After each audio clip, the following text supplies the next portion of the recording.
Yo, ball game up is so sweet. Come play ball if you want Sunday morning. I want to pile off your face. Yo, sports fam, we're back. New year, same good vibe, and another exciting episode of Let's Talk Sports, powered by the Sportsmax app. Yes, it's great to be back for yet another entertaining season of informative and fun discussion of notable moments in the world of sports. And trust me, 2021 has not disappointed where sports is concerned. So we do have some interesting topics to touch on today, as well as we have a dedicated tribute to one of Jamaica's footballing heroes who recently passed away. And just in case you're a football fanatic like ourselves, we're at one of our favorite locations in Kingston, where you can just come with your co-workers, de-stress, play a little football and pile off our iron face. Now, you wish you'd pile off our iron face. Anyway, come in and join us as we enter Jamaica's first futsal facility, Football Factory. Yo, if you never score well again,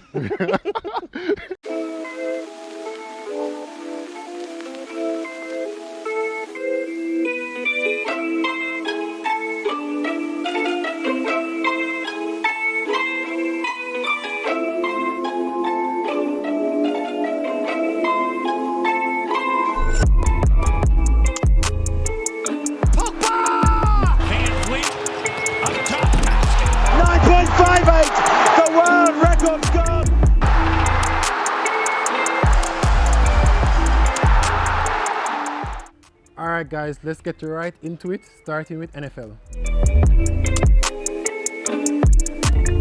I am not the biggest NFL fan, you know. Matter of fact, I'll admit say I'm the biggest wagonist because boy, I'm just a wagonist for the touchdowns. Anybody who touchdown, I just run with it still. But you can't deny the greatness of Tom Brady, bro. Like the man is unbelievable.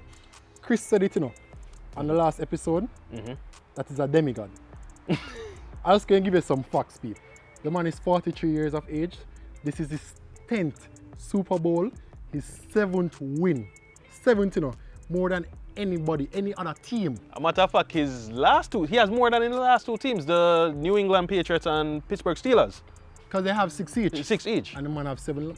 It's like a Thanos, but right, more ring than Thanos. And he has 5 MVP, Super Bowl MVP. So show you like, this man, I'm not retired anymore anytime soon. At least have 2 more seasons in him at the age 43. And I mean, the Super Bowl finals, for anybody who watch it, Tom Brady, TB, did this thing, the ultimate goal, 31-9. And this is basically beating us, the last year's champions, the Kansas City Chiefs, who... I don't have no faith in Patrick, though, No, come on, man. Mahomes did his thing, but I don't know, for somebody who they said that would have actually passed, would be the person who would be taking over from Brady, who was pitched to be Brady's successor. It was kind of an underwhelming performance in the final. I kind of expected more. Well, if you go to some stats, right? You see in Russell and Mahomes' second Super Bowl, they won. In their third Super Bowl, they played against TB and they lost. So he should have followed the pattern and know that you're coming against God. So you know you're going to lose. I think I'm giving his brother too much credit, but I mean, there's no denying his abilities. So 1, 2, 3, 4, 5, 6, 7. 7 rings, so people. 7. People, the one them say Tom Brady is a goat in his right. You see me, so big up yourself, Brady. All right, so we're jumping over on the NBA scene now. And guess who's back? Back again. Steph is back, people, Mr. MVP himself. Now, while the Golden State Warriors are still struggling a bit to find them footing and a good team rhythm, True. Steph Curry on the other hand, I mean, the man is playing like he's never played before, especially for somebody who only started like 5 matches last season. The man is playing like a beast. I mean, the man has over 12 games with over 30 points. And at least 2 of those games being 50+ points. And don't forget that 62-point run with the man make with Portland Trail Blazers. I think the man had 12 threes alone in that match. So, G-State just need to step it up. You can't just make the man do all the work, star. My sidebug, like, the man frustrating. And you know the wickedest thing, the matches where the man will lose from is just poor management of the game. As I said, like, the team chemistry is not there, and I can see why, but it's going to get there.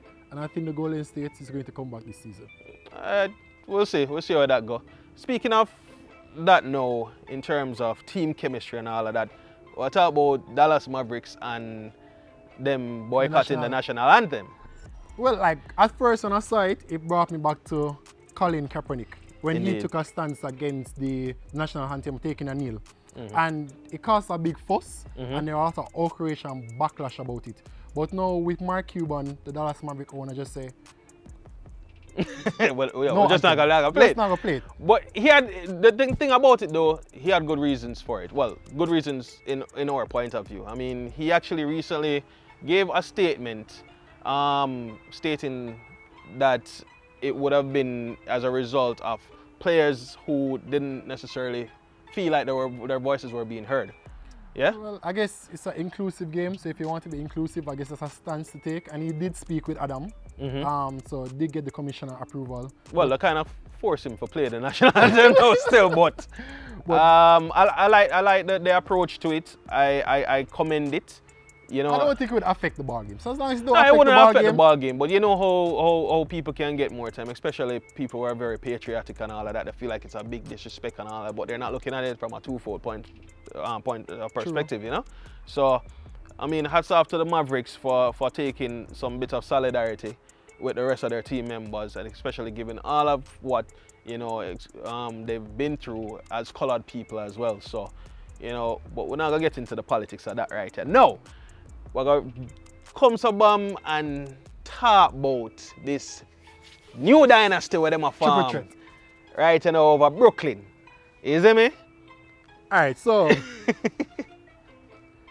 what do you think about the NBA shape up nicely. It has shape up nicely.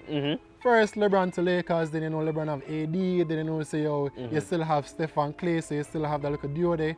And then when you look now, KD. James Harden and Kyrie. Right, you know, you're talking about three players who are essentially like some of the best in the NBA right now. I mean, this team can be very impossible to stop on the offensive side of things when they get going.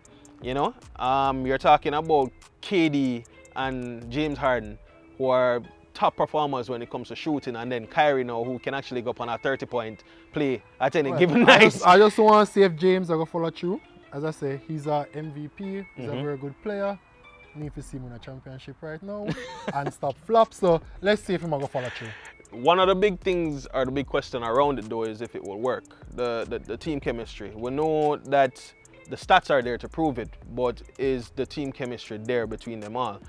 I personally feel as if it would work, it would be successful, as long as each member understands that there's a common goal to the thing and them just need for, you know? I don't think Kyrie will have a problem fitting in, but KD and James, they are the egos players. So. The egos them might cause an issue there, but we'll see how that goes, isn't it?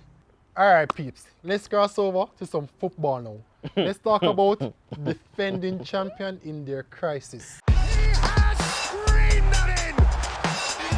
Them shouldn't get the title in the first place. You mean Liverpool? Oh, sorry, Liverpool, guys. I'm sorry, but I mean, I don't know. They have the same team from last season. Yeah. You know, with the exception of the injuries and all of that.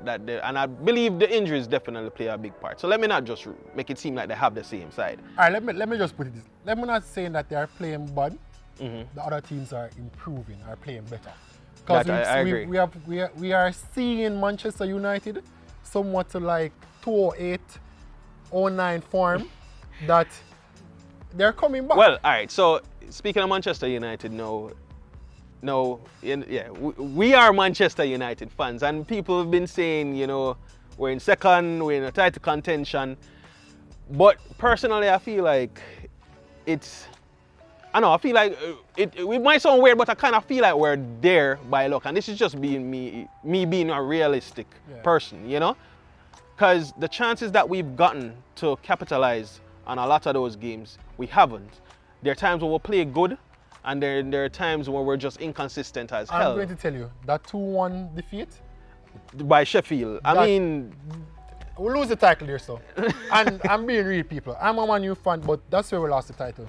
We should have never lost that match 2-1. We should have never. Yeah, so I wouldn't say that we're going to win the title. I feel like we have a chance to, or had a chance to. But as it is right now, City, unfortunately, look like the title favourites. I mean, they beat the defending champion 4-1. And they've been playing really well. Expected, though. It was expected. It's just City doing City things. They're showing up at the right time in the season, you know. So Sterling is on form, even though they're missing De Bruyne, and they're missing who else? Sergio Aguero. I mean, the team is still performing, so and that is what you want. Imagine when they come about. You have over 10 games left in the season, so you know that we're just reaching the 20+ mark. So let's see what unfolds. Yeah, anything can happen still. Match coming up. Anything can happen. Some more. But let's talk about that 5-4. Yo, listen, I'm for anything that makes Mourinho miserable still. So. But yes, Everton knocking Tottenham out of the FA Cup in that 5-4. It was a good match. It was a good attempt by Tottenham to try and come back, but we can see where Harry Kane not being in the picture is affecting the team. Yeah, definitely. They look lost without Harry Kane in the picture at all. He's an integral part of the team, and without him there, you can see how it definitely affects how the team plays and even how they go about killing off a game. You know, so. But that was a good match. That was a good match, and I want to touch on a point too. And I'm going back to Chelsea, the Blues. In the past 10 years, they have changed coach 14 times. What do you think about the management, or what that says about the players' mentality, their mind space, even as a fan? I know you're not a Chelsea fan, but... Alright. No, hell no, I'm not a Chelsea fan. But here's the thing with Chelsea. So this is just a typical Roman Abramovich pattern. He is a very ruthless owner. You see, once things not going the way it's supposed to be going, and there's no second thought about it. Some clubs would actually even give a manager to the end of a season to finish it out, and him not up on that. You know, the manager say, "Yo, here, what? Were they in a 8th, 10th? No, bro. You could have played for the club a little more. you get chopped." So now they've brought in Thomas Tuchel, former manager of PSG. And, you know, I guess he is supposed to be the interim manager until the end of the season, and depending on the results, that may be extended. But at the same time, you never know with Abramovich. Tuchel, he must start bad right, you know. But if Chelsea slump anymore, if Chelsea don't get even Europe or at all, whether Europa League or UEFA or Champions League, I'm pretty sure he's going to be sacked as well. So. I mean, there's no questions about it. It's very unfortunate, but I like that we're on the topic of football and something that is coming back to home. Bro God, I open up the place. Well, not really open up the place, but peeps, if you're a Premier League fan, football is going to be starting back soon. Sports, for a matter of fact, because you have the youngsters with track and field. So Prime Minister Andrew Holness has decided that he's going to resume back sports, but with no spectators, just like overseas. But it's good for us, because if you're a Premier League fan, you can catch the match on Sportsmax. Definitely. So definitely you want to tune into the Sportsmax app to catch all those live matches, especially if you follow your favorite local team, your TG, your Arnett, your Harbourview, and all of those stuff. So guys, you don't have to worry. We got you back. You see me? Live and direct. Live and direct. You don't have to worry about if you can't go to the stadium, go watch the match. Just tune in on the Sportsmax app. The only thing now is, the man not play football in so long, I can't even tell you like who is the team to watch. You know, you have your Harbourview, your Arnett, your Portmore United. Who you bring from now? Because I want to bring out the Wagonists out here before our man go, I win the league, and then you just say, no, I'm going to tell you, honestly, I don't really watch the local Premier League. It's on our way, but the quality of the game, more while it just not really that it don't hold me like that one time. But I do hope that actually changes this season, because you know you have some quality youngsters, especially who would have been in the Manning Cup era from before, that would have actually gone into, and though I mean that era of football from last year was just crazy. You had some top quality players. So well, look for some much improvements in that is concerned. Portmore may still. Yeah, man. Just in case you want. But oh yeah. Anyway, but aside from football, you know, track and field is another sport that is expected to come back into play, especially with Tokyo 2021 coming back into things. So we should expect a few track and field meets. And you have a little 1 or 2 development meets going on. Still no spectators, but it's warming up. And as you say, we had Brianna Williams on the show at the time, and she should be an interesting one to watch people. So look out for her. Now, guys, as mentioned earlier, we as football fans were met with the sad news at the passing of one of Jamaica's brightest talents to play the game of football, Luton Shelton. Now, so we felt it was only right that we used our platform to pay our respects, not only to a man who was a friend to many, you know, but also to someone who we watched with pride as a Jamaican football fan across the world. And I mean, he still holds the national record, 35 goals, so I don't see anybody going past that anytime soon. So his legacy live on, and to Luton Shelton family, friends, loved ones, our heart goes out with you. Yeah, man. So check this out. This is our tribute to Luton Shelton, LS21. Now the long ball of field to Shelton. Oh, that's brilliant! He marks his return to Harbourview and the National Stadium with a fantastic header. Shelton makes his mark. He's a patriot for the nation, man, so I have to just give the man support 100%. No matter what. Big up Shelton, best 21.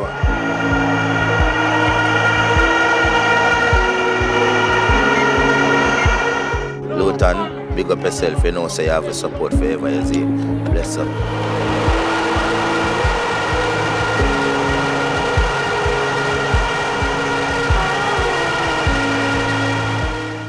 Growing up watching him, you know, and being a part of the Harbourview Football Club, you know, he always amazed me. It was fun watching him.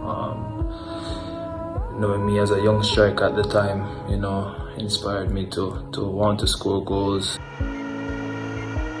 Young Shelton is one of a very bashful, rather ambitious, very positively contentious and very competitive individual, you know, always wanting to achieve, always wanting to exceed his expectations, and of course he would do so in a very, very professional manner.